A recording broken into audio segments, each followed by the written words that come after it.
जय माता दी। Welcome to all of you my study channel sociology with Santosh. आज के इस वीडियो लेक्चर में हम लोग समाज से जुड़े हुए कुछ महत्वपूर्ण प्रश्नों और उसके उत्तरों के बारे में चर्चा करेंगे। तो आप भी कॉपी और पेन लेकर के मेरे साथ इन सवालों को हल करने के लिए तैयार हो जाइए। आइए हम लोग शुरू करते हैं। और आज का पहला प्रश्न है, समाज स्वतः जन्मा है यह किसने कहा है? इसके लिए चार ऑप्शंस हैं, अरस्तु, मैकाइवर, दुर्खीम और काम्टे। तो पहले सवाल का जो सही उत्तर है वो है option C, Emmanuel Durkheim. Emmanuel Durkheim ने व्यक्ति और समाज के संबंधों को स्पष्ट करते हुए ये कहा था कि समाज जो है वो प्रमुख है और व्यक्ति गौण है, और समाज का जन्म व्यक्ति से पहले हुआ है। समाज और व्यक्तियों के बीच में अन्योन्याश्रितता है, और आप जानते हैं कि मनुष्य एक सामाजिक प्राणी है और समाज के बिना व्यक्ति का कोई अस्तित्व नहीं है। और हम और आप आज के इस युग में आज जो सामाजिक प्राणी के रूप में जो मौजूद हैं, विद्यमान हैं, उसमें समाज का सबसे प्रमुख योगदान होता है। व्यक्ति को एक सामाजिक प्राणी के रूप में परिवर्तित करने में, गढ़ने में समाज की विशेष भूमिका होती है। समाज जो है वो सामाजिकरण का एक प्रमुख साधन होता है, और इसी कारण से दुर्खीम ने समाज को स्वतः जन्मा यानी सुई जेनेरिस कहा है। दूसरा प्रश्न है, समाज स्वयं संघ है, एक संगठन है, औपचारिक संबंधों का योग है, यह परिभाषा किसने दी है? इसके लिए चार ऑप्शंस दिए गए हैं। Option A Cuber, option B Giddings, option C Bogardus और ऑप्शन डी हावर्ड ओडम। तो इस दूसरे प्रश्न का जो सही उत्तर है वो है ऑप्शन बी गिडिंग्स। गिडिंग्स की ये जो परिभाषा है वो सर्वाधिक समाजशास्त्र की सर्वाधिक प्रचलित परिभाषाओं में से एक है, जिसमें उन्होंने कहा था कि समाज स्वयं एक संघ है, एक संगठन है और औपचारिक संघों का योग है। क्योंकि गिडिंग्स का ये मानना था कि समाज जो है वो एक ऐसा संगठन है जो औपचारिक संबंधों से मिलकर के बनता है, और इसमें भाग लेने वाले व्यक्ति एक दूसरे के साथ व्यवहारिक संबंधों के आधार पर बंधे होते हैं। गिडिंग्स का ये मानना है या उनका ये कहना है कि व्यक्ति की आवश्यकता एवं उनकी आवश्यकताओं की पूर्ति के लिए जो बने हुए जो व्यवहारिक संबंध हैं, उन्हीं की व्याख्या को जो है हम समाजशास्त्र कहते हैं। तो इस तरह से ये दूसरे सवाल का जो सही उत्तर है वो है ऑप्शन बी गिडिंग्स। तीसरा सवाल है, सामाजिक सावयव सिद्धांत किसने प्रतिपादित किया है? यानी सामाजिक सावयव का जो सिद्धांत है वो किससे संबंधित है? इसके लिए चार ऑप्शंस दिए गए हैं, Charles कूले, Herbert Spencer, Charles Darwin और ऑप्शन डी में दुर्खीम का नाम दिया गया है।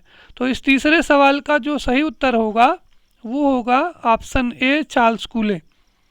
चार्ल्स कूले पहले ऐसे व्यक्ति थे जिन्होंने समाज और व्यक्ति के बीच में सावयवी संबंधों को स्पष्ट किया है। उनका ये कहना था कि समाज और जो है वो समाज एक सावयव की तरह से है, और उनके चार्ल्स कूले ने समाज और सावयव के बीच में समानताओं का उल्लेख करते हुए ये बताया था कि जिस तरह से शरीर के विभिन्न अंगों को मिला करके एक शरीर या सावयव का निर्माण हुआ है, उसी तरह से समाज की विभिन्न संस्थाएं, व्यक्तियों ने मिलकर के एक व्यवस्था का सृजन किया है जिसे हम समाज कहते हैं।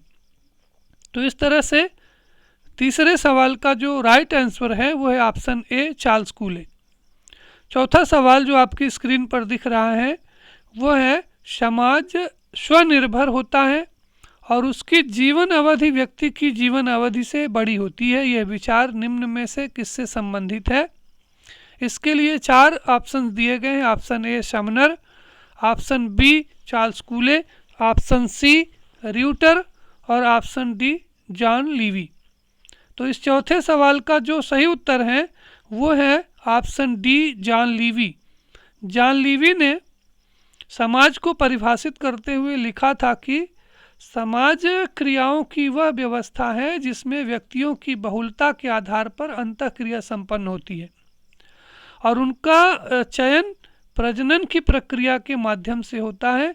और इस कारण से उन्होंने कहा था कि समाज स्वनिर्भर होता है और उसकी जीवन अवधि व्यक्ति की जीवन अवधि से बड़ी होती है, अधिक होती है। तो आप इसको नोट कर लें कि चौथे सवाल का जो राइट आंसर है वो ऑप्शन डी है, जिसमें कि मैरियन जे लेवी ने ये कहा था कि समाज जो है वो स्वनिर्भर है और उसकी जीवन अवधि व्यक्ति की जीवन अधिक से बड़ी होती है। पांचवा सवाल, समाज एक अमूर्त धारणा है, किसने कहा है? समाज के बारे में ये किसने संबोधित किया है कि समाज एक अमूर्त धारणा है? इसके लिए 4 ऑप्शंस दिए गए हैं। पहला ऑप्शन है र्यूटर, दूसरा है जे.एस. मिल, तीसरा है हर्बर्ट स्पेंसर और चौथे ऑप्शन में मैक्स वेबर का नाम दिया गया है। तो इस पांचवें सवाल का जो सही उत्तर है वो है ऑप्शन ए र्यूटर। र्यूटर ने समाज को परिभाषित करते हुए ये कहा था कि समाज सार रूप में एक स्थिति, अवस्था अथवा संबंध है और यह आवश्यक रूप से एक अमूर्त धारणा है। तो ये क्वेश्चन इम्पॉर्टेंट है कि समाज एक अमूर्त धारणा है, ये किसने कहा है? तो इसको र्यूटर ने समाज को परिभाषित करते हुए कहा था कि समाज एक अमूर्त धारणा है। छठवां सवाल, ह्यूमन सोसाइटी के लेखक कौन है? इसके लिए 4 ऑप्शन दिए गए हैं। Option A Max Weber, option B Kingsley Davis, option C MacIver और ऑप्शन डी के रूप में गिडिंग्स का नाम दिया गया है। तो इस छठवें सवाल का जो सही उत्तर होगा वो होगा option B Kingsley Davis. Kingsley Davis की ये बहुत प्रसिद्ध किताब है। हम समझते हैं कि समाज शास्त्र का हर विद्यार्थी ये जानता है कि ह्यूमन सोसाइटी जो पुस्तक है उसके लेखक किंग्सले डेविस हैं। 7वां सवाल जो आपकी स्क्रीन पर दिख रहा है वो है, यह किसने कहा है कि जिस प्रकार जीवन एक वस्तु नहीं जीवित रहने की प्रक्रिया है, उसी प्रकार समाज एक वस्तु नहीं बल्कि सम्मिलन की एक प्रक्रिया है। इसके लिए 4 ऑप्शंस हैं। Option A Paul Landis, option B MacIver Page, option C Reuter और option D Gillin and Gillin. तो ये जो स्टेटमेंट है बहुत प्रसिद्ध स्टेटमेंट है और ये स्टेटमेंट र्यूटर ने दिया था। तो इस तरह से ये 7वें सवाल का जो सही उत्तर है वो है ऑप्शन सी, जिसमें कि र्यूटर ने ये कहा था कि समाज को परिभाषित करते हुए उन्होंने कहा था कि जिस तरह से जीवन एक वस्तु न होकर के जीवित रहने की प्रक्रिया होती है, उसी तरह से समाज एक वस्तु नहीं होती है बल्कि बहुत सारे जो सामाजिक संबंध हैं उन संबंधों से निर्मित, उनसे मिलकर के बनी हुई, उनके सम्मिलन से बनी हुई एक प्रक्रिया होती है जो कि अमूर्त होती है, जो देखी नहीं जा सकती है, जिनको हम सिर्फ महसूस कर सकते हैं। तो इस तरह से 7वें सवाल का जो सही आंसर है वो है ऑप्शन सी र्यूटर। 8वां सवाल, समाज संघर्ष से कटा हुआ सहयोग है, ये कथन किसका है? इसके लिए 4 ऑप्शंस दिए गए हैं, मैकाइवर पेज, र्यूटर, इमानुएल दुर्खीम और कार्ल मार्क्स। तो ये जो स्टेटमेंट है वो प्रसिद्ध समाजशास्त्री मैकाइवर एंड पेज से जुड़ा हुआ है। तो इस तरह से ये 8वें सवाल का जो सही आंसर होगा वो होगा ऑप्शन ए मैकाइवर पेज।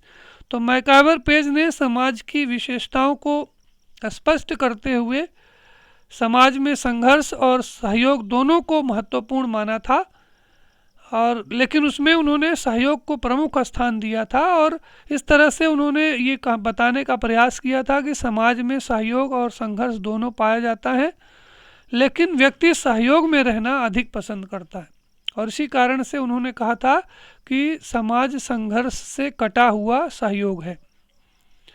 तो इस तरह से 8वें सवाल का जो राइट आंसर हुआ वो ऑप्शन ए हुआ। 9वां सवाल है, जहाँ जीवन है वहाँ समाज है, निम्न में से किसने कहा था? तो ये बहुत प्रसिद्ध स्टेटमेंट है कि जहाँ जीवन है वहाँ समाज है, ये स्टेटमेंट किससे संबंधित है?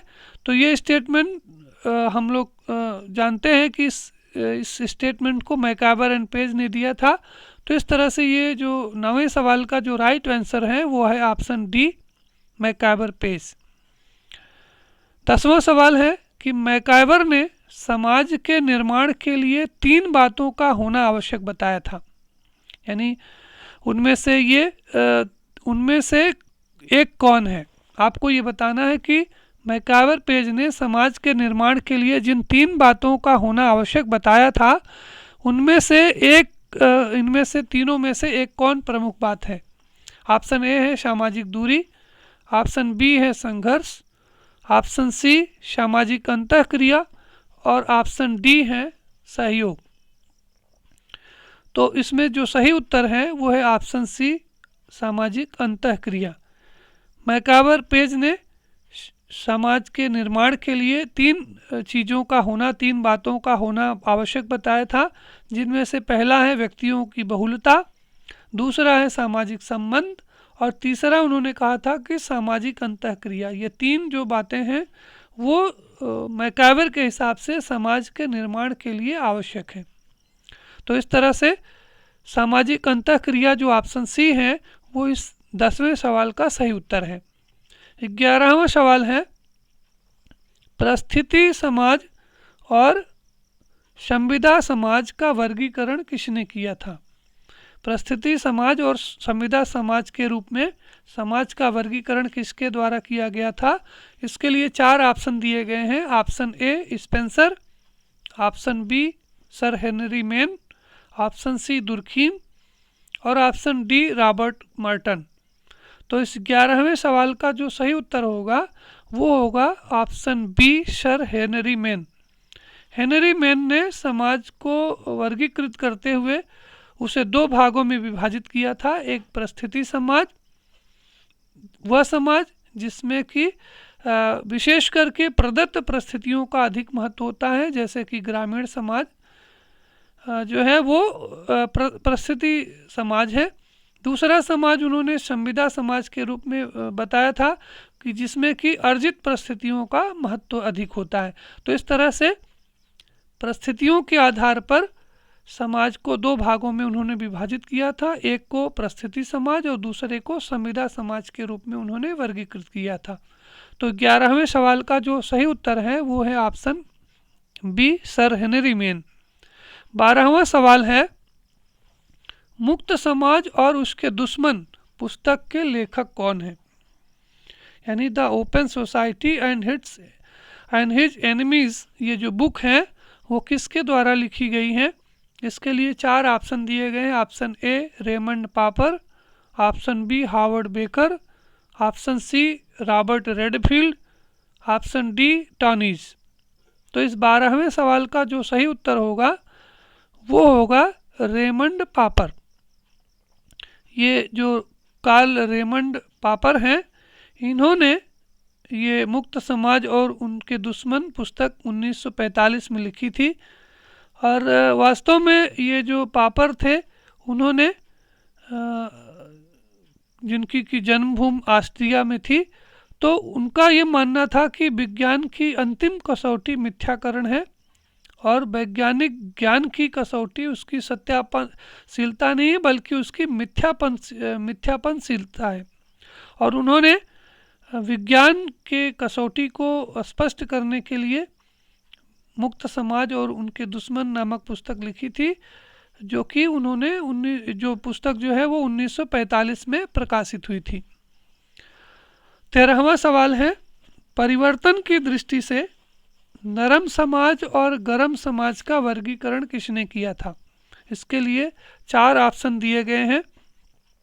Option A MacIver, option B Sumner, option C Spencer और ऑप्शन डी लेवी-स्ट्रास। तो ये 13वें सवाल का जो सही उत्तर होगा वो होगा ऑप्शन डी लेवी-स्ट्रास। लेवी-स्ट्रास ने नरम समाज और गरम समाज के रूप में समाजों का वर्गीकरण किया था। नरम समाज यानी कोल्ड सोसाइटी को उन्होंने एक ऐसे समाज के रूप में परिभाषित किया था कि ऐसा समाज जो परिवर्तन का विरोधी होता है और जो इतिहास बनाने में विश्वास नहीं करता है, उस समाज को उन्होंने नरम समाज कहा था, जैसे कि जनजाति समाज या ग्रामीण समाज। इसके विपरीत ऐसे समाज जो परिवर्तनशील होते हैं और इतिहास को बनाने में विश्वास रखते हैं, उन समाजों को लेवी स्ट्रास ने गर्म समाज से संबोधित किया था। तो जैसे कि नगरीय समाज, तो इस तरह से परिवर्तन की दृष्टि से उन्होंने नरम समाज और गर्म समाज की जो है वो के रूप में वर्गीकरण किया था। यहाँ पर आपको ये ध्यान रखना है कि राइनहार्टन ने भी इसी तरह से दो प्रकार के समाजों का उल्लेख किया है, शीत समाज और उष्ण समाज। तो ये आप इसको ध्यान रखें कि अगर ये पूछा जाए कि नरम समाज और गर्म समाज का वर्गीकरण किसने दिया है, तो ये वर्गीकरण लेवी स्ट्रास का है। लेकिन इसी की अंग्रेजी वर्तनी अगर ये पूछा जाए कि शीत समाज यानी कोल्ड समाज और हॉट समाज के रूप में वर्गीकरण किसका है, तो ये वर्गीकरण राइनहार्टन का है। अगला सवाल नंबर 14, जिसमें ये पूछा गया है कि इवांस प्रिचार्ड के अनुसार समाज का वर्गीकरण है, यानी इवांस प्रिचार्ड ने जो अपना समाजों का वर्गीकरण किया है वो उनमें से कौन है? ऑप्शन ए शिकारी और औद्योगिक समाज, ऑप्शन बी परंपरागत और तार्किक समाज, ऑप्शन सी अशीर्षी और शीर्षी समाज, ऑप्शन डी लोक और नगरीय समाज। तो इन चारों ऑप्शंस में से इवांस प्रिचार्ड का जो वर्गीकरण है वो कौन सा है, ये आपको बताना है। तो इसका जो सही उत्तर है वो है ऑप्शन सी शीर्षी और अशीर्षी समाज। यानी इवांस प्रिचार्ड के अनुसार समाज दो प्रकार के होते हैं, एक अशीर्षी समाज और दूसरा शीर्षी समाज। अशीर्षी समाज का से आशय प्रिचार्ड का ये था कि वह समाज जिसमें कोई औपचारिक सत्ता नहीं होती, यानी जिनका कोई औपचारिक मुखिया नहीं होता है, उन समाजों को उन्होंने अशीर्षी समाज कहा। और दूसरा जो शीर्षी समाज है जिसमें कि एक औपचारिक मुखिया होता है या जिसमें सत्ता की जो है वो प्रमुखता होती है, तो ऐसे समाजों को उन्होंने शीर्षी समाज के रूप में परिभाषित किया था। तो शीर्षी समाज और अशीर्षी समाज की जो कॉन्सेप्ट है, ये जो वर्गीकरण है वो इवांस प्रिचार्ड से संबंधित है। इवांस प्रिचार्ड के साथ एक महत्वपूर्ण ये भी जुड़ी हुई है कि उन्होंने अफ्रीका के न्यूर जनजाति का भी अध्ययन किया था। इसके साथ साथ उन्होंने अजेंडे जनजाति जो सूडान की है इसका भी अध्ययन किया था। लेकिन मुख्य रूप से इवांस प्रिचार्ड को अफ्रीका के न्यूर जनजाति के अध्ययन के लिए विशेष रूप से जाना जाता है, जिसमें कि प्रिचार्ड ने न्यूर में पाए जाने वाले प्रेत विवाह का उल्लेख किया था। तो इस तरह से इवांस प्रिचार्ड के बारे में हम लोग थोड़ी बहुत और जानकारी एकत्रित कर लेते हैं। सवाल नंबर 15वां, जिसमें ये पूछा गया है कि सिविटास एवं सोसाइटास के रूप में समाज का वर्गीकरण किसने किया है। यानी सिविटास और सोसाइटास जो है वो समाज की जो अवधारणा है वो किसने दी है। इसके लिए 4 ऑप्शंस हैं। Option A Spencer, option B Morgan, option C Max Weber और ऑप्शन डी है रॉबर्ट रेडफील्ड। तो इस 15वें सवाल का जो सही उत्तर है वो है ऑप्शन बी मॉर्गन। मॉर्गन ने समाजों को वर्गीकृत करते हुए सोसाइटास और सिविटास के रूप में समाज को वर्गीकृत किया था। 16वां सवाल है, पहली दुनिया का समाज, दूसरी दुनिया का समाज और तीसरी दुनिया का समाज, ये वर्गीकरण किसने किया है। इसके लिए 4 ऑप्शन दिए गए हैं। Gillin and Gillin, Karl Mannheim, Ruth Benedict और एंथोनी गिडिंग्स। आपको ये बताना है कि इन चारों ऑप्शंस में से सही ऑप्शन कौन सा है। तो 16वें सवाल का जो सही उत्तर है वो है option D Anthony Giddings. Anthony Giddings ने पहली दुनिया का समाज और दूसरी दुनिया का समाज और तीसरी दुनिया के समाज के रूप में समाजों का वर्गीकरण किया था। यानी ये first world societies, second world societies और थर्ड वर्ल्ड सोसाइटीज़ के रूप में जो सोसाइटी का, समाज का जो वर्गीकरण किया गया है वो एंथोनी गिडिंग्स के द्वारा किया गया है। इसके बाद आता है 17वां सवाल, जिसमें ये पूछा गया है कि मुद्रा दर्शन की अवधारणा किसने दी है। तो मुद्रा दर्शन की अवधारणा किसके साथ जुड़ी हुई है ये आपको बताना है, जिसके लिए 4 ऑप्शन दिए गए हैं। Option A Marshall, option B George Simmel, option C Anthony Giddings और ऑप्शन डी डैनियल बेल। तो मुद्रा दर्शन की अवधारणा जो है वो जॉर्ज सिमेल के साथ जुड़ी हुई है। तो इस तरह से 17वें सवाल का जो सही उत्तर है वो है option B George Simmel. George Simmel ने एक किताब लिखी थी द फिलॉसफी ऑफ मनी। इस पुस्तक में उन्होंने मुद्रा दर्शन की अवधारणा दी थी। ये किताब जो है वो 1907 में प्रकाशित हुई थी और इस अवधारणा के बारे में यानी मुद्रा दर्शन के बारे में सिमेल का कहना है कि मुद्रा और शहर में घनिष्ठ संबंध होता है। शहर वह क्षेत्र है जहाँ मुद्रा का केंद्रीकरण होता है।